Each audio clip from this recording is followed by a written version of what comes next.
ہمارے ہاں بڑے بڑے محدثین بہت سارے لا تعداد ایسے ہیں جو غلام تھے،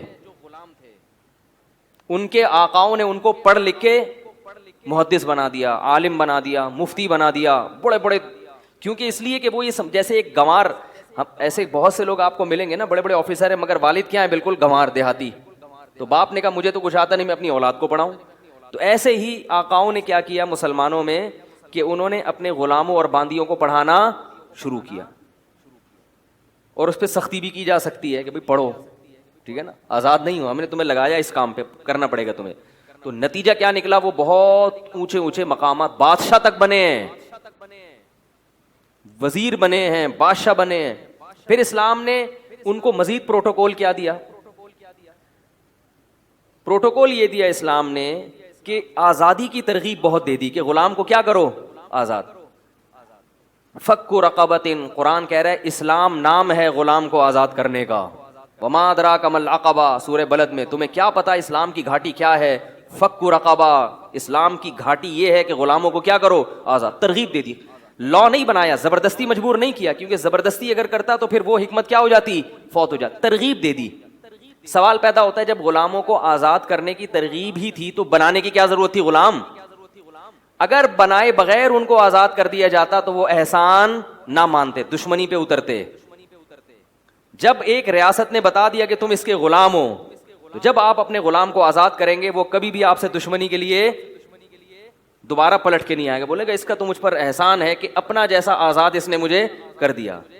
میری ایک شخص، میں یعنی میری ایک ریاست میں ایک باقاعدہ حیثیت ہو گئی ہے، میں پراپرٹی خرید سکتا ہوں، میں تجارت خود سے کر سکتا ہوں، جیسے عام لوگ ہوتے ہیں ایسا اب میں غلام خرید سکتا ہوں. تو یہ بالکل اپنی غلامی سے نکال دینا یہ اتنا بڑا احسان تھا کہ پھر غیر مسلم کبھی بھی مولا سے اور آقا سے دشمنی نہیں کرے گا، وہ کبھی بھی پلٹ کے مسلمانوں کی طرف نہیں آئے گا. آزاد کرنے کی ترغیب دی اور بعض مواقع پر آزاد کرنا مجبوری بنا دیا. مثلا قسم کھائی آپ نے، قسم ٹوٹ گئی تو کفارہ کیا ہے؟ غلام کو آزاد کرو. اب قسمیں تو ٹوٹتی ہیں لوگوں سے، تو اب غلام کیا ہونا شروع ہو گئے؟ آزاد.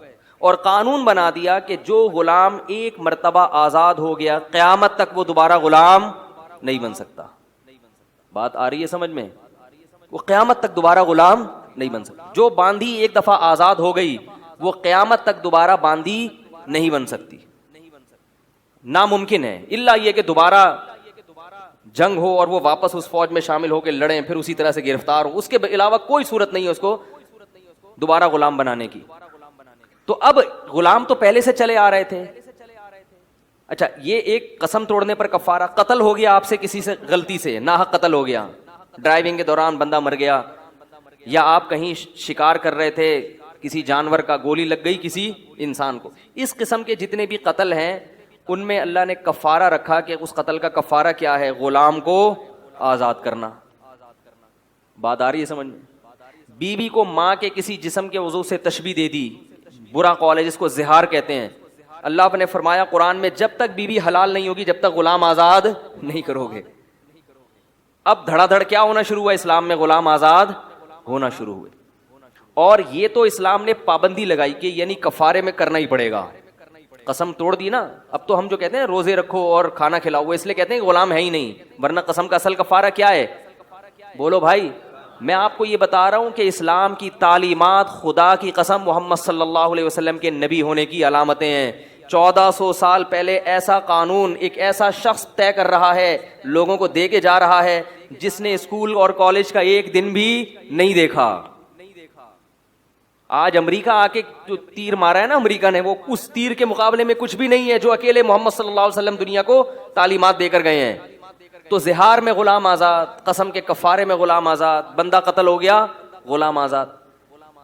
اگر کوئی اس طرح پھر مزید ترغیب دی غلام آزاد کرنے کی، اتنی ترغیبات دیں. اچھا ایک اور حکم بیان کیا کہ آپ اپنے کسی بھی قریبی محرم کو اگر خریدو گے تو آزاد ہو جائے گا وہ خود بخود. من ملک ذا رحم محرم منہ فہو عتق. مثلاً غیر مسلموں سے آپ نے لڑائی لڑی، اس میں کوئی آپ کے رشتہ دار ہیں، بیٹا ہے جو گرفتار ہو کے آ گیا، آپ اس کے مالک بن گئے، وہ آزاد ہو جائے گا کیونکہ وہ آپ کا کیا ہے؟ خونی رشتہ ہے. خونی رشتے کے آپ مولا باپ کو گرفتار کر لیا، باپ آپ کا غلام نہیں، بھائی کو گرفتار کر لیا تو بھائی آپ کا غلام نہیں بن. یہ نہیں کہ بھائی آپ کا غلام نہیں بن سکتا تو چلو کسی کو دے دو، نا نا نا نا نا نا. جب آپ کی ملکیت میں آیا ایک سیکنڈ کے لیے، ہمیشہ کے لیے خود بخود کیا ہو گیا؟ آزاد. جب آزاد ہو گیا اب نہ کسی کو گفٹ کر سکتے ہو نہ کسی کو بیچ سکتے ہو. غلام آپ نے بازار سے خریدا، بعد میں پتا چلا یہ تو میرا کیا ہے؟ خونی رشتہ ہے، پیسے ضائع، ٹھیک، وہ کیا ہو گیا؟ آزاد. کیونکہ اس سے رشتہ داری کی عظمت کے خلاف ہے یہ کہ آپ کا خونی رشتہ ہو، چاہے وہ غیر مسلم ہی کیوں نہ ہو، لیکن آپ اس کو غلام نہیں بنا سکتے. بنایا تو آزاد. تو یہ پروٹوکول اسلام نے کس کو دیا؟ اب ایک تو قسم کے کفارے میں غلام آزاد، پھر ترغیب دی بہت زیادہ، اتنی ترغیب، میں نے صرف ایک آیت پڑھی. اللہ فرماتے ہیں اسلام کیا ہے؟ تمہیں کیا پتا اسلام کیا ہے؟ فک رقبہ، اسلام نام ہے غلام کو آزاد، گردن چھڑانا، توق کھول دینا اس کا، اس کی گرے میں جو تم نے رسی ڈالی ہوئی ہے نا اپنا غلام بنا کے، یہ توق کیا کر دو. حالانکہ پہلے بھی کوئی اتنا باؤنڈ نہیں ہے، وہ خرچے آپ اٹھا رہے، لیکن اللہ کہ نہیں، اپنی ملکیت سے نکالو اس کو. اس لیے صحابہ کرام نے اس آیت کے نازل ہونے کے بعد اور حدیث میں ترغیبوں کے بعد دھڑا دھڑ غلام آزاد کرنا شروع کی. اس سے پہلے اس طرح کی کوئی ترغیبات نہیں تھیں. حضرت عائشہ رضی اللہ تعالی عنہا نے ایک دفعہ قسم اٹھائی کہ اپنے بھانجے سے بات نہیں کروں گی میں. صحابہ نے ان کو ترغیب دی، یہ تو سگا بھانجا، ان سے غلطی ہو گئی، قسم توڑ دیں، کفارہ ادا کریں. انہوں نے قسم توڑ کے کفارہ ادا کیا، باندی کو آزاد کر دیا. بعد میں خیال آیا پتہ نہیں اللہ مجھ سے خوش ہوا ہے کہ نہیں ہوا، پھر باندیا. اتنی باندیاں آزاد کی، خرید کے باندیاں کیا کرتی تھیں؟ آزاد. تو مسلمانوں نے ایسا بھی کیا کہ بھئی اللہ نے کہا ایک غلام آزاد کرو، ہم کیا کریں گے؟ دھڑا دھڑ آزاد کریں گے. تو پھر صحابہ جو مالدار تھے وہ باقاعدہ ایسا کرتے تھے، بھئی آپ سے غلام خریدا، اس سے خریدا، اور للہ فی اللہ کیا کر، جیسے لوگ چڑیا خریدتے ہیں نا، بھئی پنجرے والے سے چڑیاں خرید کے وہ کھول دیتے ہیں کہ آزاد. یہ نہیں پتا کہ کمبختوں بند بھی انہوں نے تمہارے لیے کیا ہے، تم اگر نہ خریدو تو وہ بند ہی نہیں کریں گے. لیکن غلاموں میں تو ایسا نہیں ہوتا تھا نا. تو غلاموں میں صحابہ میں جو بڑے بڑے تاجر تابعین میں وہ خرید کے کیا کرتے تھے؟ آزاد، تاکہ یہ ثواب، بہت بڑا ثواب قرار دے دیا.